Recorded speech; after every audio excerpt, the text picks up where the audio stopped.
ಸ್ನೇಹಿತರೆ, ನಮ್ಮ ದೇಶಕ್ಕೆ ವೀಟೋ ಅಧಿಕಾರ ಬಂದೇ ಬಿಟ್ಟಿದೆ ಅಂದರೆ ನೀವು ನಂಬಲು ಸಾಧ್ಯವಿಲ್ಲದಂತೆ ಅನಿಸಬಹುದು. ನಾನು ಜೋಕ್ ಮಾಡ್ತಿದ್ದೀನಿ ಅಂತ ನಿಮ್ಗೆ ತೋರುತ್ತಿರಬಹುದು. ಆದರೆ ನಾನು ಸ್ವಲ್ಪವೂ ಜೋಕ್ ಮಾಡ್ತಿಲ್ಲ. ನಿಜ ಹೇಳಬೇಕು ಅಂದರೆ ಐಕ್ಯರಾಷ್ಟ್ರ ಸಂಸ್ಥೆಯ ವೇದಿಕೆಯಲ್ಲಿ ಪ್ರಪಂಚದ ಮುಂದೆ ವೀಟೋ ಅಧಿಕಾರವನ್ನು ಹಿಡಿಯಲು ಭಾರತ ಸಿದ್ಧವಾಗಿದೆ. ಅದರ ನಂತರ ನಮ್ಮ ಭಾರತ ಐಕ್ಯರಾಷ್ಟ್ರ ಸಂಸ್ಥೆಯಲ್ಲಿ 6ನೇ ಸ್ಥಿರ ಸದಸ್ಯ ದೇಶವಾಗಿ ಬದಲಾಗುತ್ತದೆ. ಅಂದರೆ ನಮ್ಮ ಭಾರತಕ್ಕೆ ಒಂದು ದೊಡ್ಡ ಬಲ ಬರಲಿದೆ. ಅದರ ಮೂಲಕ ನಮಗೆ ವಿರುದ್ಧವಾಗಿ ಬರುವ ಎಲ್ಲ ನಿರ್ಣಯಗಳನ್ನು ನಮ್ಮ ಭಾರತ ಕೇವಲ ಹಿಂದಕ್ಕೆ ತಳ್ಳುವುದಲ್ಲ, ಭವಿಷ್ಯದಲ್ಲಿ ಭಾರತಕ್ಕೆ ವಿರೋಧವಾಗಿ ಬರುವ ಪ್ರತಿ ಹೊಸ ತೀರ್ಮಾನವನ್ನು ಅಡ್ಡಿಪಡಿಸುವ ಶಕ್ತಿ ನಮಗಿರುತ್ತದೆ. ಇದರಲ್ಲಿ ಇನ್ನೊಂದು ಆಶ್ಚರ್ಯಕರ ಸಂಗತಿ ಏನೆಂದರೆ ಚೀನಾವೇ ಭಾರತದ ಕೈಗೆ ವೀಟೋ ಹಗ್ಗಗಳನ್ನು ಹಸ್ತಾಂತರಿಸಿದೆ. ಹೌದು, ಚೀನಾ ಮಾತ್ರವಲ್ಲ, ಭಾರತಕ್ಕೆ ವೀಟೋ ಅಧಿಕಾರ ಬರಬಾರದು ಅಂತ ಯೋಚಿಸಿದ್ದ ಅಮೆರಿಕ ಕೂಡ ಈಗ ಭಾರತವನ್ನು ಸ್ಥಿರ ಸದಸ್ಯ ದೇಶವೆಂದು ಗುರುತಿಸಲು ತಲೆಬಾಗುವಂತಹ ಸ್ಥಿತಿ ಬಂದಿದೆ. ಅದೇ ಐಕ್ಯರಾಷ್ಟ್ರ ವೇದಿಕೆಯಲ್ಲಿ ಇತ್ತೀಚೆಗೆ ಭಾರತಕ್ಕೆ ವೀಟೋ ಶಕ್ತಿ ಕೊಡಬೇಕು ಅನ್ನೋ ಚರ್ಚೆ ಜೋರಾಗಿ ಎದ್ದಾಗ ನಮ್ಮ ವಿದೇಶಾಂಗ ಸಚಿವ ಎಸ್ ಜೈಶಂಕರ್ ಅವರು ಟರ್ಕಿಗೆ ಬೆನ್ನುಮೂಳೆಗೆ ಗಟ್ಟಿ ಹೊಡೆತ ಕೊಟ್ಟರು. ಅದರಿಂದ ಟರ್ಕಿ ಕೈತಪ್ಪಿ ಬಿದ್ದು ಹೋಯಿತು. ಅಸಲು ಭಾರತಕ್ಕೆ ವೀಟೋ ಅಧಿಕಾರ ಹೇಗೆ ಬಂತು? ಅಸಲು ವೀಟೋ ಶಕ್ತಿಗಾಗಿ ಭಾರತ ಇಷ್ಟು ವರ್ಷಗಳಿಂದ ಏಕೆ ಹಪಹಪಿಸುತ್ತಿದೆ ಅನ್ನೋ ವಿವರಗಳನ್ನು ಈ ವಿಡಿಯೋದಲ್ಲಿ ತಿಳಿದುಕೊಳ್ಳೋಣ. ಆದರೆ ಮುಂದೆ ಹೋಗೋ ಮುನ್ನ ದಯವಿಟ್ಟು ಈ ವಿಡಿಯೋಗೆ ಲೈಕ್ ಮಾಡಿ, ಹಾಗೆಯೇ ನಮ್ಮ ಚಾನೆಲ್ ಅನ್ನು ಸಬ್ಸ್ಕ್ರೈಬ್ ಮಾಡಿಕೊಳ್ಳಿ. ಸ್ನೇಹಿತರೆ, ಐಕ್ಯರಾಷ್ಟ್ರ ಸಂಸ್ಥೆಯಲ್ಲಿ ಯಾವಾಗಲೂ ದೊಡ್ಡ ಸಭೆ ನಡೆದರೂ ಅದರಲ್ಲಿ ಭಾರತಕ್ಕೆ ವೀಟೋ ಶಕ್ತಿ ಬೇಕು ಅನ್ನೋ ಬೇಡಿಕೆ ಬರದೇ ಇರಲು ಸಾಧ್ಯವಿಲ್ಲ. ಈ ಬಾರಿ ಅಮೆರಿಕದ ನ್ಯೂಯಾರ್ಕ್ ನಗರದಲ್ಲಿ ನಡೆಯುತ್ತಿರುವ ಸಭೆಗೂ ಪ್ರಪಂಚದ 4 ಮೂಲೆಗಳಿಂದ ಮುಖ್ಯ ನಾಯಕರೆಲ್ಲ ಬಂದಿದ್ದರು. ಮತ್ತೊಮ್ಮೆ ಭಾರತಕ್ಕೆ ವೀಟೋ ಅಧಿಕಾರ ಕೊಡಬೇಕು ಅನ್ನೋ ಹಳೆಯ ಚರ್ಚೆ ಮತ್ತೆ ಬಂದಿದೆ. ಆದರೆ ಈ ಬಾರಿ 146 ದೇಶಗಳಿಂದ ಭಾರತಕ್ಕೆ ಬೆಂಬಲ ಬಂದಿದ್ದರಿಂದ ಪರಿಸ್ಥಿತಿಗಳು ಸಂಪೂರ್ಣ ಬದಲಾಗಿವೆ. ಈಗ ಭಾರತದ ಕೈಗೆ ವೀಟೋ ಹಗ್ಗಗಳು ಬರದಂತೆ ಯಾರೂ ತಡೆಯಲು ಸಾಧ್ಯವಿಲ್ಲ ಅಂತ ಅನ್ನಿಸುತ್ತಿದೆ. ಹಾಗಿದ್ದರೂ ಅಸಲು ಈ ಐಕ್ಯರಾಷ್ಟ್ರ ಸಂಸ್ಥೆಯ ವೀಟೋ ಅಧಿಕಾರ ಅಂದರೇನು? ಇದಕ್ಕಾಗಿ ಭಾರತ ಏಕೆ ಅಷ್ಟು ಪಟ್ಟು ಹಿಡಿದಿದೆ ಅನ್ನೋದನ್ನು ಮೊದಲು ಅರ್ಥ ಮಾಡಿಕೊಳ್ಳೋಣ. ಐಕ್ಯರಾಷ್ಟ್ರ ಸಂಸ್ಥೆಯಲ್ಲಿ ಎಲ್ಲಕ್ಕಿಂತ ಬಲಿಷ್ಠ ವಿಭಾಗ ಐಕ್ಯರಾಷ್ಟ್ರ ಸುರಕ್ಷಾ ಮಂಡಳಿ. ಈ ಕೌನ್ಸಿಲ್ನಲ್ಲಿ ಒಟ್ಟು 15 ಸದಸ್ಯ ದೇಶಗಳಿರುತ್ತವೆ.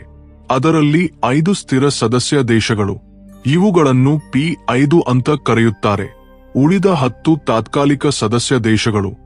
ಇವು 2 ವರ್ಷಗಳ ಕಾಲಕ್ಕೆ ಮಾತ್ರ ಆಯ್ಕೆಯಾಗುತ್ತವೆ. ಈಗ ಕೀಲಕ ಅಂಶ ಏನೆಂದರೆ ಈ 5 ಸ್ಥಿರ ಸದಸ್ಯ ದೇಶಗಳ ಬಳಿ ಮಾತ್ರ ವೀಟೋ ಅಧಿಕಾರ ಇರುತ್ತದೆ. ಆ ದೇಶಗಳು ಅಮೆರಿಕ, ರಷ್ಯಾ, ಚೀನಾ, ಬ್ರಿಟನ್ ಮತ್ತು ಫ್ರಾನ್ಸ್.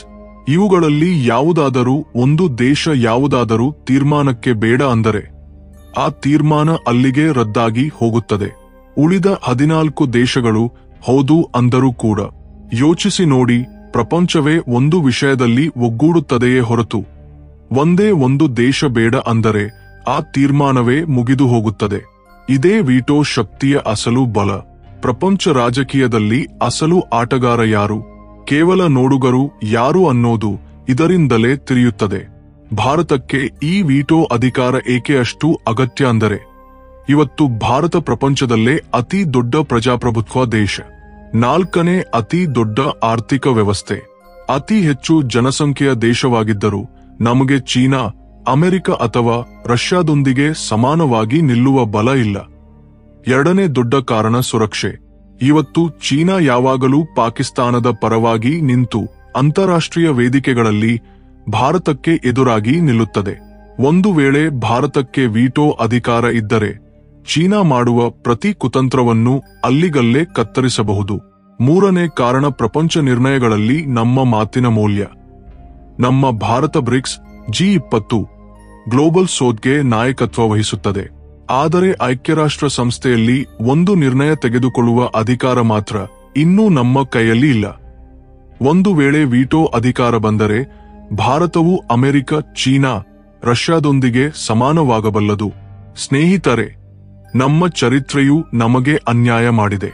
1945ರಲ್ಲಿ ಐಕ್ಯರಾಷ್ಟ್ರ ಸಂಸ್ಥೆ ರೂಪುಗೊಂಡಾಗ ನಮ್ಮ ಭಾರತ ಬ್ರಿಟಿಷ್ ಆಳ್ವಿಕೆಯಲ್ಲಿತ್ತು. ಅದಕ್ಕೆ ನಮಗೆ ವೀಟೋ ಅಧಿಕಾರ ಸಿಗಲಿಲ್ಲ. ಆದರೆ ಇವತ್ತು ಭಾರತ ಬೆಳೆಯುತ್ತಿರುವ ಸೂಪರ್ ಪವರ್ ಆಗಿದ್ದರೂ ಆ ಹಳೆಯ ವ್ಯವಸ್ಥೆ ನಮ್ಮನ್ನು ಅಡ್ಡಿಪಡಿಸುತ್ತಿದೆ. ಎಲ್ಲಕ್ಕಿಂತ ಮುಖ್ಯವಾದ ಸಂಗತಿ ಏನೆಂದರೆ, ಒಂದು ವೇಳೆ ಭಾರತಕ್ಕೆ ವೀಟೋ ಅಧಿಕಾರ ಸಿಕ್ಕರೆ ಪ್ರಪಂಚದಲ್ಲಿ ಮೊತ್ತ ಅಧಿಕಾರ ಸಮತೋಲನವೇ ಬದಲಾಗಿ ಹೋಗುತ್ತದೆ. ಭಾರತ ತನ್ನೊಂದಿಗೆ ಸಮಾನವಾಗುತ್ತದೆ ಅಂತ ಚೀನಾ ಭಯಪಡುತ್ತದೆ. ಅಮೆರಿಕ, ಪಶ್ಚಿಮ ದೇಶಗಳು ಭಾರತ ತಮ್ಮೊಂದಿಗೆ ಇರಬೇಕು ಅಂತ ಬಯಸುತ್ತವೆ. ಆದರೆ ಗ್ಲೋಬಲ್ ಸೌತ್ಗೆ ನಾಯಕತ್ವ ವಹಿಸಿ ಭಾರತ ಇನ್ನೊಂದು ಹೊಸ ಕೂಟವನ್ನು ರೂಪಿಸುತ್ತದೇನೋ ಅಂತ ಅವರಿಗೂ ಭಯ. ವಾಸ್ತವವಾಗಿ ಅವರಿಗೆ ಆ ಭಯ ಇರಬೇಕೆ ಅಂತ ಹೇಳಬೇಕು. ಏಕೆಂದರೆ ಅಮೆರಿಕಕ್ಕೆ ಭಯ ಇದ್ದರೂ ಇಲ್ಲದಿದ್ದರೂ ಚೀನಾಕ್ಕೆ ಮಾತ್ರ ಈಗ ಆ ಭಯ ಇಲ್ಲ. ಬದಲಿಗೆ ಚೀನಾ ಈಗ ಭಾರತಕ್ಕೆ ಬೆಂಬಲ ಕೊಡಲು ಸಿದ್ಧವಾಗಿದೆ. ಇದು ಪಶ್ಚಿಮ ದೇಶಗಳನ್ನು ಆಶ್ಚರ್ಯಪಡಿಸುತ್ತಿದೆ. ನಿಜಕ್ಕೂ ಈ ಬಾರಿ ನಡೆದ ಐಕ್ಯರಾಷ್ಟ್ರ ಸಂಸ್ಥೆಯ ಸಭೆ ಭಾರತಕ್ಕೆ ಒಂದು ದೊಡ್ಡ ಜಯವೇ ಅಂತ ಹೇಳಬೇಕು. ಏಕೆಂದರೆ ಈ ವೇದಿಕೆಯಲ್ಲಿ ಎಲ್ಲ ಕಡೆಯಿಂದಲೂ ಭಾರತದ ಬಗ್ಗೆ ಪ್ರಸ್ತಾಪ ಬಂತು. ಕೆಲವರು ಭಾರತದ ತೈಲ ಖರೀದಿಗಳ ಬಗ್ಗೆ ಆತಂಕ ವ್ಯಕ್ತಪಡಿಸುತ್ತಿದ್ದರೆ, ಇನ್ನು ಕೆಲವರು ಭಾರತದ ಬೆಳೆಯುತ್ತಿರುವ ಬಲವನ್ನು ಅಭಿನಂದಿಸುತ್ತಿದ್ದರು. ಆದರೆ ಪ್ರಪಂಚದ ಮುಂದೆ ಭಾರತ ಮತ್ತು ಚೀನಾ ಒಬ್ಬರಿಗೊಬ್ಬರು ಚೆನ್ನಾಗಿ ಹತ್ತಿರವಾಗಿ ಕಾಣುತ್ತಿರುವುದು ಈಗ ಒಂದು ದೊಡ್ಡ ಸರ್ಪ್ರೈಸ್. ಹೌದು, ಯಾವಾಗಲೂ ಭಾರತದ ದಾರಿಯಲ್ಲಿ ಅಡ್ಡಿಗಲ್ಲುಗಳನ್ನು ಸೃಷ್ಟಿಸುವ ಅದೇ ಚೀನಾ ಈ ಬಾರಿ ಐಕ್ಯರಾಷ್ಟ್ರ ಸಂಸ್ಥೆಯಲ್ಲಿ ಸುಧಾರಣೆಗಳ ಬೇಡಿಕೆಯಲ್ಲಿ ಭಾರತಕ್ಕೆ ಸಂಪೂರ್ಣ ಬೆಂಬಲ ಕೊಡದೆ ಇರಲು ಸಾಧ್ಯವಾಗಲಿಲ್ಲ. ಭಾರತ ಚಾಲಾ ವರ್ಷಗಳಿಂದ ಐಕ್ಯರಾಷ್ಟ್ರ ಸಂಸ್ಥೆ ಸುರಕ್ಷಾ ಮಂಡಳಿಯಲ್ಲಿ ಬದಲಾವಣೆಗಳು ಮತ್ತು ಸ್ಥಿರ ಸದಸ್ಯತ್ವಕ್ಕಾಗಿ ಬೇಡಿಕೆ ಇಟ್ಟಿದೆ. ಆದರೆ ಈ ಬೇಡಿಕೆಯನ್ನು ಹೆಚ್ಚು ಅಡ್ಡಿಪಡಿಸಿದ್ದು ಚೀನಾವೇ. ಆದರೆ ಈ ಬಾರಿ ಆಟ ಬದಲಾಗಿದೆ. ಚೀನಾ ಕೇವಲ ವಿರೋಧವನ್ನು ಬಿಟ್ಟುಕೊಡುವುದಲ್ಲ, ಬಹಿರಂಗವಾಗಿ ಭಾರತಕ್ಕೆ ಬೆಂಬಲವನ್ನು ಕೊಟ್ಟಿದೆ. ನಿಜಕ್ಕೂ ಇದರ ಹಿಂದೆ ಭಾರತದ ಒಂದು ದೊಡ್ಡ ರಾಜಕೀಯ ತಂತ್ರದ ಯಶಸ್ಸು ಅಡಗಿದೆ. ಭಾರತ ಬ್ರಿಕ್ಸ್ ದೇಶಗಳೊಂದಿಗೆ ಒಂದು ಐತಿಹಾಸಿಕ ಸಭೆ ನಡೆಸಿತು. ಆ ಸಭೆಗೆ ಅಧ್ಯಕ್ಷತೆ ವಹಿಸಿ ಈಗ ಬ್ರಿಕ್ಸ್ ಅಮೆರಿಕ ಮತ್ತು ಪಶ್ಚಿಮ ದೇಶಗಳಿಗೆ ದೀಟಾಗಿ ನಿಲ್ಲುವ ಶಕ್ತಿಯನ್ನು ಹೊಂದಿದೆ ಅಂತ ಪ್ರಪಂಚಕ್ಕೆ ತೋರಿಸಿತು. ಸ್ನೇಹಿತರೆ, ಈ ಸಭೆಯ ನಂತರವೇ ಬ್ರಿಕ್ಸ್ ದೇಶಗಳ ಒಂದು ಜಂಟಿ ಘೋಷಣೆ ಹೊರಬಂತು. ಆ ಘೋಷಣೆ ಪ್ರಪಂಚದಾದ್ಯಂತ ಕಂಪನಗಳನ್ನು ಸೃಷ್ಟಿಸಿತು. 23 ಜೋಹಾನ್ಸ್ಬರ್ಗ್ ಘೋಷಣೆಯನ್ನು ಉಲ್ಲೇಖಿಸಿ ಐಕ್ಯರಾಷ್ಟ್ರ ಸಂಸ್ಥೆಯಲ್ಲಿ ಬದಲಾವಣೆಗಳು ಈಗ ಅತ್ಯಗತ್ಯ ಅಂತ ಬ್ರಿಕ್ಸ್ ಮತ್ತೊಮ್ಮೆ ಸ್ಪಷ್ಟಪಡಿಸಿತು. ಸುರಕ್ಷಾ ಮಂಡಳಿ ಇನ್ನಷ್ಟು ಪ್ರಜಾಪ್ರಭುತ್ವಾತ್ಮಕವಾಗಿ, ಇನ್ನಷ್ಟು ಪ್ರಾತಿನಿಧ್ಯದೊಂದಿಗೆ, ಇನ್ನಷ್ಟು ಸಮರ್ಥವಾಗಿ ಬದಲಾಗಬೇಕು ಅಂತ ಹೇಳಿತು. ಈ ಜಂಟಿ ಘೋಷಣೆಯಲ್ಲಿ 20ಕ್ಕೂ ಹೆಚ್ಚು ಅಂಶಗಳಿವೆ. ಆದರೆ 14ನೇ ಅಂಶ ನಮ್ಮ ಭಾರತಕ್ಕೆ ಒಂದು ಐತಿಹಾಸಿಕ ಜಯದಂತಿದೆ. ಅದರಲ್ಲಿ ಸ್ಪಷ್ಟವಾಗಿ ಭಾರತ ಮತ್ತು ಬ್ರೆಜಿಲ್ ದೇಶಗಳಿಗೆ ಸುರಕ್ಷಾ ಮಂಡಳಿಯಲ್ಲಿ ಸ್ಥಿರ ಸದಸ್ಯತ್ವ ಸಿಗಬೇಕು ಅಂತ ಬರೆದಿದ್ದಾರೆ. ಯೋಚಿಸಿ ನೋಡಿ ಸ್ನೇಹಿತರೆ, ಬ್ರಿಕ್ಸ್ ಕೂಟದಿಂದ ರಷ್ಯಾ, ಚೀನಾ, ಬ್ರೆಜಿಲ್, ದಕ್ಷಿಣ ಆಫ್ರಿಕಾ ಇಂತಹ ದೊಡ್ಡ ದೇಶಗಳು ಭಾರತದ ಸ್ಥಿರ ಸದಸ್ಯತ್ವಕ್ಕೆ ಬೆಂಬಲ ಕೊಟ್ಟಿವೆ. ಚರಿತ್ರೆ ನೋಡಿದರೆ ಭಾರತಕ್ಕಾಗಿ ಐಕ್ಯರಾಷ್ಟ್ರ ಸಂಸ್ಥೆಯಲ್ಲಿ ಸ್ಥಿರ ಸೀಟು ಅಂಶ ಬಂದಾಗಲೆಲ್ಲ ಚೀನಾ ಯಾವಾಗಲೂ ಅಡ್ಡಿಪಡಿಸುತ್ತಿತ್ತು. ಆದರೆ ಈ ಬಾರಿ ಪರಿಸ್ಥಿತಿ ಬದಲಾಗಿದೆ. ಐಕ್ಯರಾಷ್ಟ್ರ ಸಂಸ್ಥೆ ಸುರಕ್ಷಾ ಮಂಡಳಿಯಲ್ಲಿ ಭಾರತಕ್ಕೆ ದಾರಿಗಳು ತಾವಾಗಿಯೇ ತೆರೆದುಕೊಳ್ಳುತ್ತಿರುವಂತೆ ಕಾಣುತ್ತಿದೆ. ಭಾರತದ ಬಲ ಮತ್ತು ರಾಜಕೀಯ ಪ್ರಭಾವ ಈಗ ಎಷ್ಟು ಬೆಳೆದಿದೆ ಅಂದರೆ ಅದರೊಂದಿಗೆ ಚೀನಾಕ್ಕೂ ನಮಗೆ ಬೆಂಬಲ ಕೊಡದೆ ಇರಲು ಸಾಧ್ಯವಾಗದಂತಹ ಸ್ಥಿತಿ ಬಂದಿದೆ. ಅದಕ್ಕೆ ಈಗ ಭಾರತ ಸ್ಥಿರ ಸದಸ್ಯತ್ವ ಮತ್ತು ವೀಟೋ ಅಧಿಕಾರ ಪಡೆಯುವ ಅವಕಾಶ ಹಿಂದಿಗಿಂತ ಹಲವು ಪಟ್ಟು ಹೆಚ್ಚಾಗಿದೆ. ಪ್ರಪಂಚ ಮಟ್ಟದಲ್ಲಿ ನಮ್ಮ ಪಾತ್ರ ಮತ್ತು ಪ್ರಭಾವವನ್ನು ಇನ್ನಷ್ಟು ವಿಸ್ತರಿಸಲು ಭಾರತ ಬಯಸುತ್ತದೆ. ಈ ವಿಷಯದಲ್ಲಿ ಬ್ರಿಕ್ಸ್ ದೇಶಗಳ ಬೆಂಬಲ ಭವಿಷ್ಯದಲ್ಲಿ ಐಕ್ಯರಾಷ್ಟ್ರ ವ್ಯವಸ್ಥೆಯಲ್ಲಿ ದೊಡ್ಡ ಬದಲಾವಣೆ ಇರಲಿದೆ ಅಂತ ಸ್ಪಷ್ಟವಾಗಿ ಹೇಳುತ್ತದೆ. ಆ ಬದಲಾವಣೆಗೆ ಕೇಂದ್ರವಾಗಿ ಭಾರತ ನಿಲ್ಲುತ್ತದೆ. ಸ್ನೇಹಿತರೆ, ನೀವೇನು ಅಂದುಕೊಳ್ಳುತ್ತಿದ್ದೀರಿ?